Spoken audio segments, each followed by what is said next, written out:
بسم اللہ الرحمن الرحیم اللہم صلی علی محمد النبی الامی وعلی آلہ وسلم تسلیما۔ یہودیوں نے نبی پاک صلی اللہ علیہ وسلم سے روح کے بارے میں سوال کیا۔ وَيَسْأَلُونَكَ عَنِ الرُّوحِ قُلِ الرُّوحُ مِنْ أَمْرِ رَبِّي وَمَا أُوتِيتُم مِنَ الْعِلْمِ إِلَّا قَلِيلًا۔ اللہ تعالیٰ نے قرآن پاک میں اس سوال کو بھی ذکر کیا اور جواب کو بھی ذکر کر دیا۔ نبی پاک صلی اللہ علیہ وسلم سے انہوں نے سوال کیا کہ روح کیا ہے، تو آپ صلی اللہ علیہ وسلم نے فرمایا کہ میں تمہیں کل کو بتاؤں گا۔ اب آپ صلی اللہ تعالیٰ علیہ وسلم نے جب وحی آئی تو ان کے سامنے یہ بات رکھی کہ اللہ تعالیٰ فرماتے ہیں کہ روح امر ربی ہے، یعنی اللہ کا امر ہے، اور تمہیں اس کے بارے میں بہت تھوڑا علم دیا گیا ہے۔ اور تھوڑا علم اس لیے دیا گیا ہے چونکہ روح آسانی سے سمجھ میں آنے والی چیز نہیں ہے۔ مثال کے طور پر ایک جسم ہو جو نظر آتا ہے تو اس میں آدمی تحقیق کر سکتا ہے، اس کو محسوس کر سکتا ہے، چھو سکتا ہے، دیکھ سکتا ہے۔ تو روح کو تو بندہ دیکھ بھی نہیں سکتا، چھو نہیں سکتا، محسوس نہیں کر سکتا۔ اس لیے روح کے بارے میں بہت محدود علم دیا گیا ہے انسانوں کو۔ لیکن روح ہے ضروری چیز، ہے لازمی، کیونکہ روح کے بغیر جسم کسی کام کا نہیں ہے اور جسم کے بغیر روح کسی کام کی نہیں ہے۔ تو روح اور جسم دونوں لازم ملزوم ہیں۔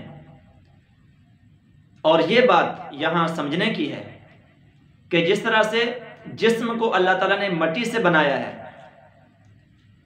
تو جسم کی تمام ضروریات مٹی سے پوری ہو رہی ہیں، اسی طرح روح کو اللہ تعالیٰ نے اپنے امر سے بنایا ہے تو اس کی جو ضروریات ہیں وہ بھی اللہ کی طرف سے پوری ہوں گی۔ جسم کثیف چیز ہے، اس کی ضرورت وہ چیزیں ہیں جو نظر آنے والی ہیں، جو محسوس ہونے والی ہیں، جن کو انسان دیکھ سکتا ہے، سن سکتا ہے، چکھ سکتا ہے، چیک کر سکتا ہے۔ لیکن روح چونکہ خود لطیف چیز ہے، اس لیے اس کی ضروریات وہ ہیں جو خود لطیف ہیں۔ لہٰذا ہم جسم کو غذا دینے کے لیے وہ چیزیں استعمال کرتے ہیں جو زمین سے پیدا ہوتی ہیں۔ وَأَنزَلْنَا مِنَ الْمُعْصِرَاتِ مَاءً ثَجَّاجًا لِنُخْرِجَ بِهِ حَبًّا وَنَبَاتًا وَجَنَّاتٍ أَلْفَافًا۔ اللہ تعالیٰ فرماتے ہیں کہ ہم زمین سے نباتات نکالتے ہیں، باغات پیدا کرتے ہیں، میوے پیدا کرتے ہیں، درخت پیدا کرتے ہیں جو انسان کے جسم کی ضرورت ہے۔ اور انسان کے روح کی کیا ضرورت ہے؟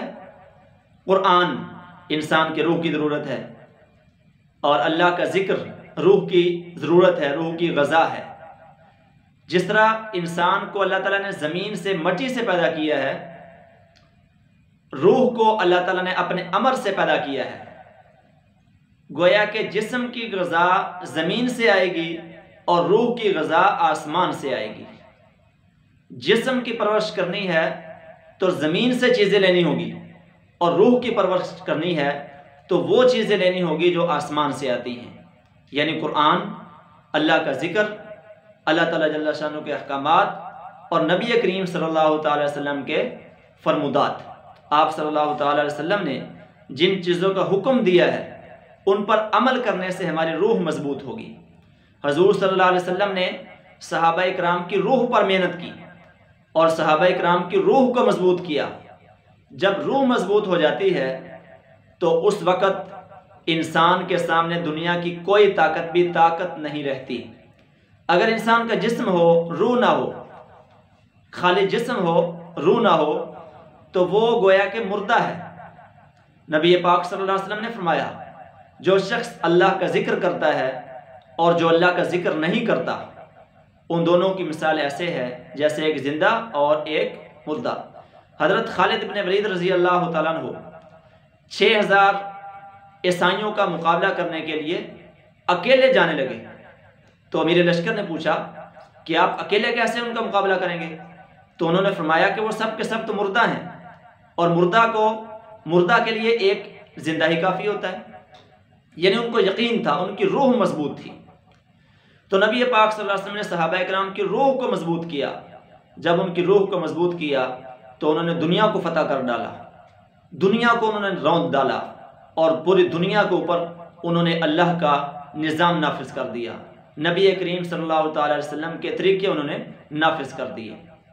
لہٰذا ہمیں روح پر محنت کرنی ہے، جسم پر بھی محنت کرنی ہے تاکہ جسم تندرست رہے، ہم اعمال کر سکیں، لیکن روح پر بھی محنت کرنی ہے تاکہ ہم اندرونی طور پر مضبوط ہوں۔ بیرونی طور پر مضبوط ہونے کے لیے ہمیں جسم پر محنت کرنی پڑتی ہے، جسم کو عمدہ غذا دینی پڑتی ہے، ایکسرسائز کرنی پڑتی ہے، اور روح کو مضبوط کرنے کے لیے اندرونی غذا دینی پڑتی ہے، یعنی اللہ کا ذکر، قرآن پاک کی تلاوت اور نبی پاک صلی اللہ تعالی وسلم کی احادیث پہ عمل کرنا پڑتا ہے۔ اور جب یہ دونوں چیزیں مضبوط ہو جاتی ہیں تو انسان کامیابی کی طرف گامزن ہو جاتا ہے۔ اور جب انسان کا جسم بیمار ہوتا ہے تو انسان جسمانی ڈاکٹروں کے پاس جاتا ہے، وہ سارس کے ذریعے سے، وہ ادویات کے ذریعے، میڈیسن کے ذریعے اس کا علاج کرتے ہیں، اس کی پہلے مرض کی تشخیص کرتے ہیں، پھر اس کے لیے علاج تجویز کرتے ہیں۔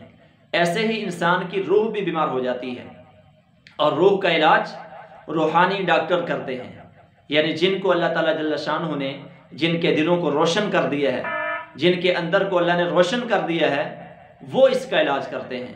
لہٰذا ہمیں جسم کے ساتھ ساتھ روح کا بھی علاج کرنا چاہیے، کیونکہ جسم اور روح دونوں لازم اور ملزوم ہیں۔ حضرت علی رضی اللہ تعالیٰ عنہ کا قصہ بیان کر کے میں بات کو ختم کرتا ہوں۔ حضرت علی رضی اللہ تعالیٰ عنہ کے پاس کسی نے اعتراض کیا کہ گناہ تو جسم کرتا ہے، قیامت کے دن روح کو پھر کیوں عذاب ہوگا؟ صرف جسم کو عذاب ہونا چاہیے، روح ڈال کر کیوں عذاب دیا جائے گا؟ تو حضرت علی رضی اللہ تعالیٰ عنہ اگر اس کو دلائل کے ساتھ سمجھاتے تو اس کو بات سمجھ نہ آتی۔ آپ نے مثال کے ساتھ اس کو سمجھایا۔ آپ نے فرمایا کہ ایک آدمی اندھا ہے اور ایک آدمی لنگڑا ہے، اور دونوں اکٹھے ہو جاتے ہیں۔ دونوں کہتے ہیں، دونوں کو بھوک لگی ہے، وہ کہتے ہیں کہ ہم اپنا پیٹ کیسے پالیں، پیٹ کی آگ کیسے بجھائیں۔ تو جس کو نظر آتا ہے وہ دیکھتا ہے کہ پاس یہ ایک باغ ہے، تو وہ اندھے کو کہتا ہے کہ باغ ہے، باغ سے ہم پھل توڑتے ہیں اور کھا لیتے ہیں، ہماری بھوک ختم ہو جائے گی۔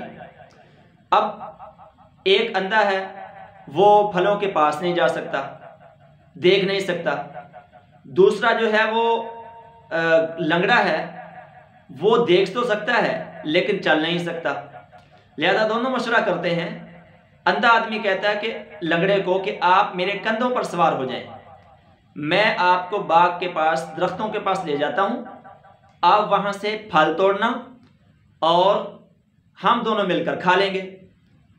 اب اسی دوران جب وہ لنگڑا اندھے کے کندھوں پر سوار ہوا اور وہ درخت کے پاس گئے، اور وہ اندھا جو تھا اس نے اپنے اوپر لنگڑے کو سوار کیا ہوا تھا، لنگڑا آدمی پھل توڑ رہا تھا۔ اسی دوران مالک آ جاتا ہے، اسی دوران مالک آ جاتا ہے اور وہ مالک دونوں کو پکڑ لیتا ہے۔ تو حضرت علی رضی اللہ تعالیٰ عنہ نے سائل سے پوچھا کہ آپ مجھے جواب دیں کہ اب وہ مالک کس کو سزا دے گا، اندھے کو یا لنگڑے کو؟ سواری کو یعنی اندھا جو جس نے اپنے اوپر سوار کیا ہوا ہے، یا سوار کو یعنی لنگڑے کو سزا دے گا؟ تو سائل نے کہا کہ دونوں کو سزا ملے گی، کیونکہ جرم دونوں کا ہے۔ تو حضرت علی رضی اللہ تعالیٰ نے فرمایا کہ تیرا جواب تو تجھے مل گیا، تیرے سوال کا جواب تجھے مل گیا ہے، یعنی روح جو ہے وہ سوار ہے اور جسم اس کی سواری ہے۔ لہٰذا اگر گناہ کرتا ہے جسم تو اس میں سوار کا بھی پورا پورا عمل دخل ہے، روح کا بھی پورا پورا عمل دخل ہے۔ لہٰذا قیامت کے دن دونوں کو عذاب ہوگا۔ جسم سواری کی طرح ہے اور روح سوار کی طرح ہے، لہٰذا ہم سواری کی پرورش کرتے رہیں، سواری کو ہم خوراک دیتے رہیں، اور سوار کو کچھ نہ کریں، سوار کو ہم مضبوط نہ کریں تو سواری جو ہے وہ سوار کے کنٹرول سے باہر ہو جائے گی۔ اگر ہم سوار کو بھی مضبوط کریں تو وہ سوار اس سواری کو کنٹرول کرے گا اور اس کو اپنے قابو میں رکھے گا۔ اور صوفیاء نے کہا ہے کہ انسان کا جو جسم ہے، انسان کو جو نفس ہے، وہ گھوڑے کی طرح ہے، اس پر انسان سوار رہے تو یہ ٹھیک رہتا ہے، ورنہ سرکش ہو جاتا ہے۔ لہٰذا ہمیں اپنے جسم پر مکمل کنٹرول کرنے کے لیے، تاکہ یہ گناہ نہ کرے، اس کے ہاتھ گناہ نہ کریں، آنکھیں وہ نہ دیکھیں جس سے اللہ نے منع کر دیا، جس نے نبی پاک صلی اللہ علیہ وسلم نے منع کر دیا ہے، کان وہ نہ سنیں جس سے اللہ نے منع کر دیا ہے، نبی نے منع کر دیا ہے۔ تو اس کے لیے ہمیں اپنی روح کو مضبوط کرنا پڑے گا، ہمارے قدم گناہ کی طرف نہ چلیں، اس کے لیے ہمیں روح کو مضبوط کرنا پڑے گا۔ اگر روح مضبوط ہوگی تو وہ فوراً لگام کھینچ لے گی جسم کی اور جسم کو گناہوں سے بچا لے گی۔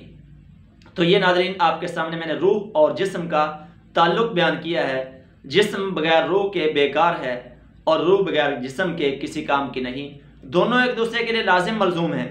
جب دونوں لازم ملزوم ہیں تو ہمیں دونوں کی فکر کرنی چاہیے، دونوں کی پرورش کرنی چاہیے، دونوں کو خوبصورت بنانا چاہیے۔ جیسے ہم جسم کو خوبصورت بناتے ہیں، اسی طرح سے ہمیں روح کو بھی خوبصورت بنانا ہے، تاکہ ہماری دنیا بھی اچھی ہو جائے، ہماری آخرت بھی اچھی ہو جائے۔ اللہ تعالیٰ عمل کی توفیق عطا فرمائے۔